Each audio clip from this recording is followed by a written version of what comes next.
Lock. If there's anything Negroes like more than watermelon and chicken, it's anime and football. Blue Lock Season 2 was not bad. Yes, they animated images more still than Michael Jackson right now, but bad animation doesn't equal a bad anime. Bad plot, bad world building, bad adaptation equals a bad anime. But Blue Lock started off really strong. That's why we all made it to this episode to begin with. So here's some context. The season starts with Ego, basically the head coach, telling the boys that their biggest challenge yet is coming, a match against the Japanese U20 team. If they pull up to this match and get their pants pulled down, then the Blue Lock project will be terminated. And I feel like people forgot that means that every single person in the Blue Lock project will be banned from being a professional footballer. But if they win, then a bunch of grown men are gonna look like Jay-Z, how they're scouting this club for little kids. Ego's philosophy would have been proven to the world, and then they'll get lots more funding for the Blue Lock project to take it even further. The whole theme of this season was about building your ego, becoming the most egotistical player on the pitch, so you can unlock any mental hurdles and achieve your fullest potential. To get this kind of ego, the locker room DJ needs to be on absolute timing. I know they go into the showers and be like,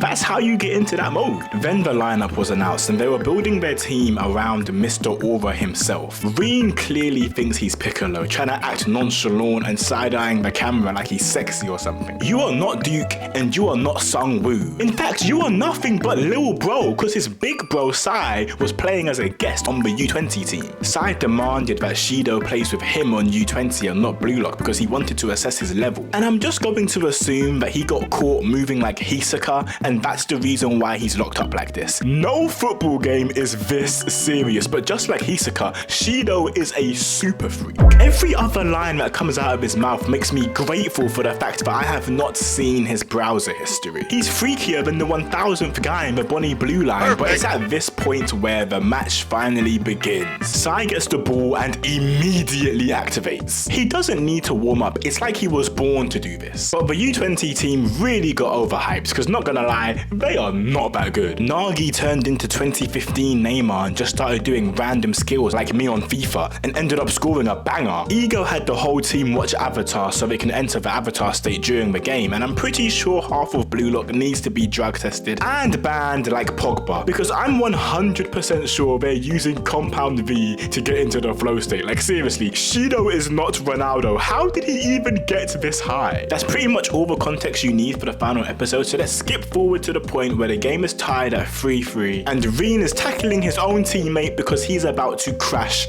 out. He sticks his tongue out and just starts balling. He's usually a clean and tidy, efficient player, but now he runs to his ops and analyzes their ability, then sucks them in no Shido, and full counters their best ability. He doesn't play with his teammates. To this demon, they're his enemies too, so he uses them, and when he faces that uncle with the green hair, I say uncle because ain't no way that grown man is under 20 years old. I've seen footballers lie about their age before. I'm onto this guy. Everybody's looking on at Reen in utter shock. Part of what makes this episode and this anime so good is how dramatic it is. Blue Lock puts you on the edge of your seat, and this scene for me is what solidified Reen Itoshi as my GOAT. Because this might be the most egotistical form of football I've ever seen played in my entire life, and I grew up watching Quaresma and Ronaldo playing on the same team, so I really like Reen Itoshi. Back to the green hair uncle. He does pretty good recovering and gets a foot to Reen's shot, and Reen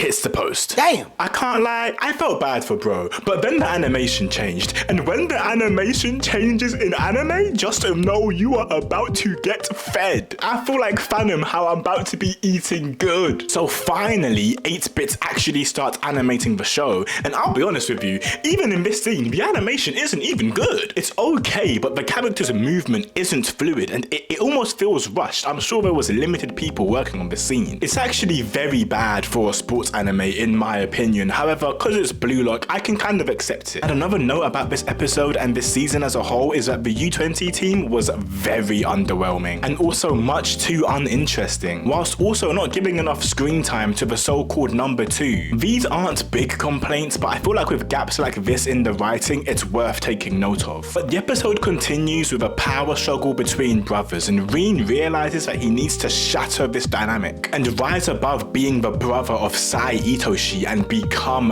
Rin, the egoist. The boys get to tussling. Sai's ball control is second only to Shido's, if you get me, but Rin is keeping up. It's a clash of titans on the pitch. Nobody can even interfere because nobody is at this level they are at right now. They were right, this is beautiful destruction. But to everybody's surprise, Rin suddenly dispossesses his brother. Everybody's gone forward, expecting Sai to get past Rin, but the loose ball falls directly in path of Isagi Yoichi. And that's pretty much it for Blue Lock. I don't know where Isagi suddenly got the confidence from, but he dropped that speech at the end like a true captain. He clashes egos with Rin in the locker room, and Manager Ego gets paid a big bag, so let's move on to Dandadan. Dandadan episode 7 for me is the best anime episode we've had since Attack on Titan's final season. Dandadan up until this point is a fairly light-hearted show. Two characters have a sort of mutual crush on each other, and they're on a journey to retrieve two of their stolen jewels. They've got on-site beef with the aliens, and they don't play nice with the ghosts either, but recently a girl in their school had somehow got one of my boy Okurun's jewels. It's his balls, but I don't really know how to even explain that, so just watch the show, I guess. But she doesn't know that Okurun's balls are just like Michael Jackson's dad's balls, because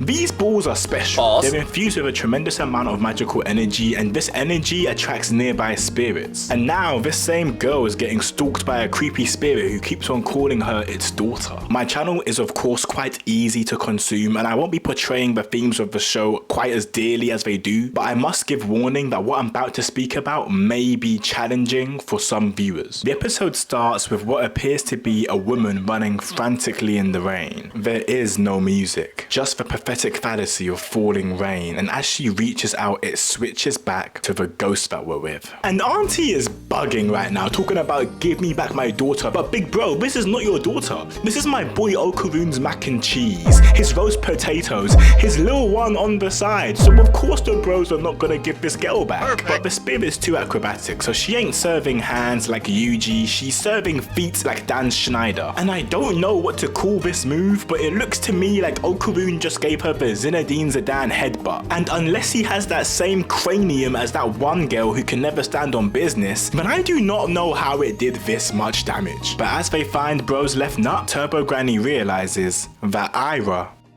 is no longer breathing. Momo and Okurun get to doing CPR, but she's already front row at a Juice WRLD concert, so it's not looking good for her at all. Turbo Granny looks up and Acro Silky is getting back up. This is really not the time. But to all of our surprises, she starts offering her aura, her life force, her life to save this little girl's. Obviously nobody's believing that since she just fought us with more hate in her heart than Kendrick, but then she rips her mouth all the way open to signify that she can no longer eat her like how she was planning to do so initially. So it's getting dark, it's getting heavy. Momo uses her ghost hands to grab and transfer her aura, and then we're teleported into the past life of this ghost we've been fighting. I failed to mention earlier, but the ghosts in this story are actually people who are in some way bound to the earth and unable to cross over into the afterlife because something's holding them. The flashback begins with our woman waking up in a red lit room, and she walks idle-minded in the rain back to what appears to be her apartment. As she opens the door, she's greeted by her daughter, and finally we see her smile. A compilation compiles and we see her happy with her daughter, teaching her how to dance ballet, but we also see her back in that red room, and this time what appears to be another hand placing money on her desk. And then after some time, we see her hand picking it up. We know she's a single mother, and we also now know that she's an escort. We see her struggling with her energy, but still mustering up the courage to play with her child. I know nothing about this, but the strength of a single mother is something I will never neglect to admire. The daughter loves to dance ballet, and we see the mother buy her the dress that we saw her looking at in the flashback's opening scene. The music playing is nothing but the keys of a piano. We're seeing something beautifully tragic, and the music captured it perfectly. The music stops. The daughter cries. We see a man inside of her home, not the red room, beating on her, and we don't know the reason. The scene is violent and disgusting. The man snatches the kid and gouges the woman's eye. As she lay on the ground, we see another man counting her money that she got, and I assume they knew she'd be a good person to rob because they know she's a lady of the night, so all of her money will be handled in cash. Suddenly, she gains consciousness, and we're back to the opening scene. A woman running frantically in the rain, but we know the twisted reason why now. However, despite her efforts, her run proves unsuccessful. Bloody. clothes torn, spirits ripped. We see her on her tiptoes, dancing ballet in the moonlight. The choreography is stunning. The emotions are as heavy as she is light on her feet, and as her heart-tugging sequence reaches its conclusion, she does not land gracefully, but rather we see her in a falling motion, and all we hear is a thud. And it's unclear whether she was still alive or if she was a ghost at the time, but at some point the little pink-haired girl, Ira, mistook this woman for her mother and called her mother, and that's the reason why this ghost is following her till this day. Turbo Granny explains now that the spirit is going to die because it gave its life force to Ira, and also explains how it's not going to the afterlife, it's going to be stuck in an infinite void because she's dying with so much regret. Ira, after resurrecting, ran to Acro Silky and gave her one final embrace as she prayed for the guidance of her and her daughter to a kinder world. And that was the hefty story of Dandadan episode 7. Demon Slayer episode 8. After an okay season of training and wrapping up the story, Michael Jackson finally returns. Ubuyashiki had told all the Hashira to take a group of Demon Slayers somewhere and train them as much as they can, with the Slayers rotating between Hashira to maximize everything they can learn. Training arcs in anime are always quite exciting, and you get to watch your favorite character grow and everything. It's not only rewarding for them, it's a rewarding watch for us too. But this Demon Slayer training arc was boring. I couldn't even rewatch it for this video. I am not an EDP. I don't deserve to be punished. But I'm not even a Demon Slayer hater though. I think it's cool, it's interesting, and its good moments are very, very good. But the nature of the show isn't all that gripping. I'm sorry. Everybody's training because the goal is to be like Tanjiro and get this mark. That's only achieved through intense training and battle. And when you enter the mark state, it makes you significantly stronger. So the Demon Slayer core is hoping to leverage this advantage over the demons. Gyu didn't train anybody since he spends way too much time on TikTok and is forcing the nonchalanting. Gyu, we can all tell that you cry in your room at night. Drop the act, please. Shinobu is not falling for that. The other Hashira were mad as hell when he said he won't do it, since it was a direct request from the person that these people respect the most on earth, who is also dying from every disease under the sun. No pun intended, but there is no remedy for what he's got. Dry skin, half purple, veins popping out of his forehead, bedridden, blind, and coughing up blood. That boy ain't battling the Black Death, he's battling death itself. But that's pretty much all the backstory you need to understand this episode of Demon Slayer. Everyone's working super hard to kill Muzan, and Muzan just wants to kidnap Tanjiro's little sister. I'm sick of these EDPs. The episode begins with a slow, cold walk, and just by the shoes, you already know it's a smooth criminal. It shows him walking up to a door, and then you realize that it's the type 3 diabetic's house, and bro is looking more vulnerable than ever. Now me personally, I would have beat it the moment I heard the King of the Demons was in my backyard. But I guess Ubuyashiki thought he was safe because he lives in a gated community, but it's 2025. These YNs will crash out wherever you put them. Muzan's a bully too, because Ubu greeted him so politely and he started flaming him like those alpha male coaches. I was not ready to watch a man get roasted before he gets murdered in cold blood. Since the boy Ubu is Stevie Wonder, he asks his wife to describe Muzan to him, and they all have quite a peaceful conversation, to be honest. Muzan and Ubu come from the same family, though 1,000 years apart, and it's revealed that ever since their family spawned this literal demon that is Muzan, the bloodline has been permanently cursed and all of the children die really young. And I don't know how much clout the family has, but they somehow managed to lock in that Disney contract with the local church, because the bloodline would continuously marry the daughter of the priest to make the children stronger, but even with this, none of the children would survive to see past age 30. The conversation continues with Muzan basically saying that he's the Earth's god, and I think he should have been in Blue Lock with this ego, but he realizes during the conversation that he doesn't even feel any hatred for the boy Ubu, and in fact feels a sense of familiarity when he's at the mansion. And let me just say this, if they try and use this as a way to try and make it be like Muzan wasn't as bad a guy as we thought he was, then I will be fuming. I don't want to hear none of this, he's a good guy who done bad things. No, he's literally the devil. He's literally the devil. After Ubu yapped for about 10 minutes, he finally said something that changed our whole view on the show. He said that he exposed that if they kill Muzan, then every single demon in the world will die alongside him. Muzan made that same face that he made in the Thriller music video. He was baffled that somebody knew his secret. So like a white girl after a small inconvenience, he was ready to increase his body count. The scene switches to the Hashira rushing to the mansion because the crow told them it was under attack. And the music and sprinting made you want to run there too. I want to say that broski with them. As they're running, I don't know what time period Demon Slayer is set in, but it turned into Japan 1945 real quick. Ubi lined his house with more C4 than Deidara. In fact, more C4 than Shamima Beiju. And not only blew up himself and Muzan, but also his wife and kids. I respect a man dedicated to his cause, but I really thought that I missed something. But nah, they are not respawning. I'm pretty sure this fire burnt their reboot cards. Muzan ain't dying like that, so even though they burnt his fit, which by the way, he was putting it on, I can't lie, that boy was clean. He just regenerated and got back up, but even he couldn't believe that Ubu would kill his own wife and kids. But of course he didn't really care because the kid was not his son.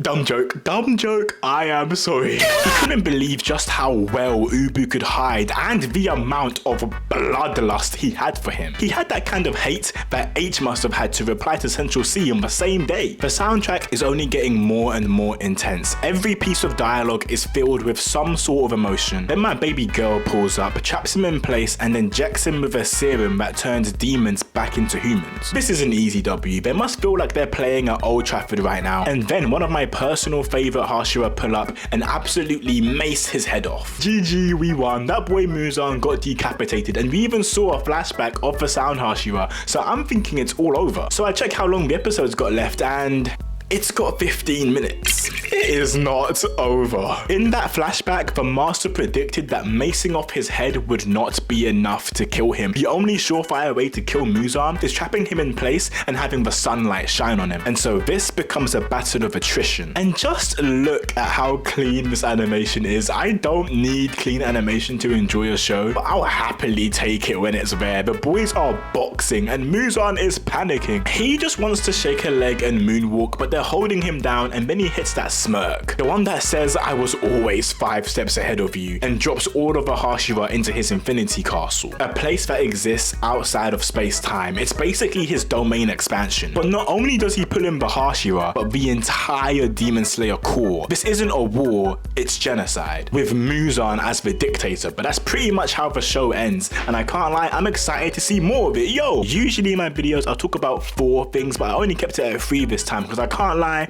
when I was making the video, the Dandadan episode 7 is actually too emotionally draining. I was like, nah, I can't lie. I can't even do this anymore. And I know I said Dandadan episode 7 is the best since Attack on Titan's final season, but even in AOT's final season, what episode is better? A declaration of war, maybe, I don't know. But yeah, I'm thinking about making a part 2 to this video. I don't post anime very frequently, so I might not do it, but these weren't really even the best episodes. I guess they're more like my most enjoyed ones of the winter. But I didn't talk about Sakamoto Days, Ninja Kamui, ReZero, what else dropped this winter? Solo Leveling. I didn't talk about One Piece fan letter. I didn't talk about One Piece episode with Shanks and Kid. I won't say no spoilers. I can't lie, 2024 for the whole year, Phantom, we was eating, we was eating the whole time. But let me stop yapping, this video is too damn long anyway. Thank you so much for the love on the video last week. My birthday is now done, you ain't gotta say it no more. Thank you guys so much, I really appreciate that. You made it a lot better. But yeah, apart from that, make sure you leave a like, make sure you subscribe, and let's discuss anime in the comments. I still reply to every comment, so you know I'm gonna be in there debating. But yeah, that's about all. Peace and love. Whoa.